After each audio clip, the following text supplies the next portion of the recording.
Well done, everyone. There are so many defence projects that our lessons learned are often what not to do.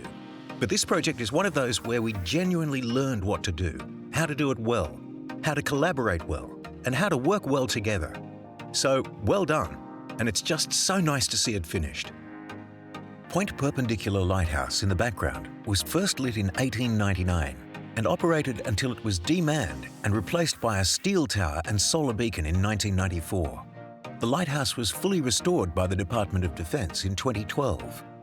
Beecroft Weapons Range is owned and occupied by the Royal Australian Navy and has been regularly used for defence weapons and other training activities since the 1800s.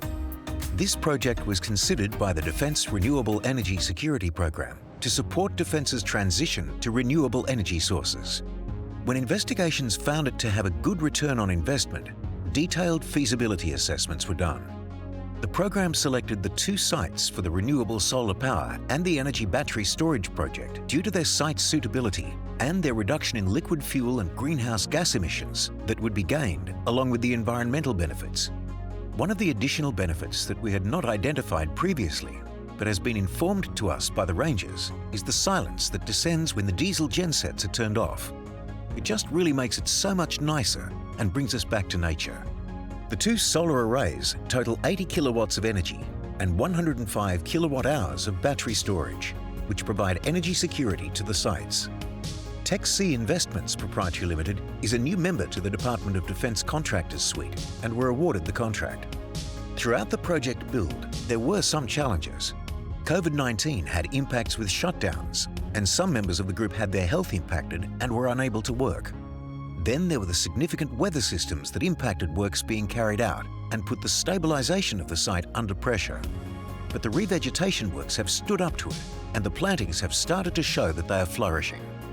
None of this prevented the project from being completed within a reasonable time frame. So well done everyone involved. Well done.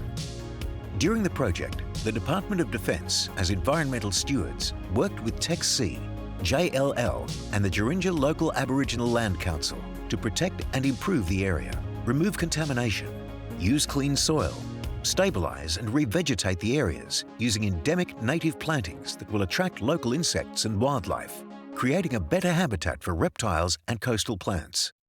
The Department of Defence would like to thank the Jurinja Local Aboriginal Council and Aboriginal people for their knowledge and commitment throughout the project. The Department of Defence would like to thank TEC-C, JLL and the local Jurinja Nursery for their collaboration throughout the project to meet the multiple objectives and deliver improvements to the environment. Congratulations to everyone on the completion of the Solar Renewable Project.